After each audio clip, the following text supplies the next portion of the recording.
Okay, here's a controversial topic. Carbon dating. They say things like, we know the earth is old because of carbon dating. If you're a Bible-believing Christian, you've definitely heard that a lot. So let me see if I can simplify things and explain it to you in just a couple of minutes on this video. Won't that be fun?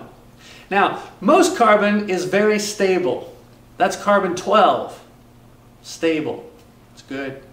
Now, there's a small percentage of carbon that's unstable. That's carbon-14.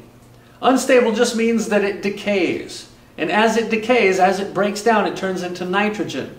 And that's what they're measuring, is the rate of decay. Okay, there's a lot of assumptions that go into that. First of all, they have to assume they know how much carbon-14 was in the item when it died. And then, of course, they measure how much is in it now, and then they do the math and they say this is how old the item is. Now, the half-life of carbon-14 is just under 6,000 years. 6,000. So every 6,000 years, however much carbon-14 was in that item, after 6,000 years, it has half as much carbon-14. Another 6,000 years, half of that half, and so on. Which means that after only 100,000 years, the amount of carbon-14 left behind would be almost completely undetectable. Actually, if the entire mass of the planet Earth was made of nothing but carbon-14, not even one atom would be left after only 1 million years.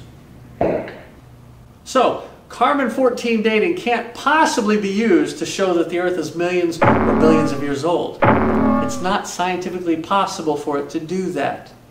And another interesting thing about carbon-14, they find it in coal, and they also find it in diamonds. Now, the reason why this is interesting is because the popular mainstream view, they would have us believe that coal is actually millions of years old, and that diamonds are billions of years old. Now, why do you suppose that carbon-14 dating indicates a young Earth? Why? Well, I'll tell you why. It's because God's Word is true. And God has revealed to us in His Word that everything was created only 6,000 years ago. About 4,400 years ago, there was a worldwide flood, which is what likely formed most of the coal deposits and the diamonds that we find today.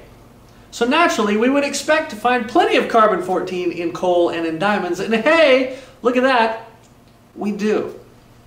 God's Word is true. Imagine that.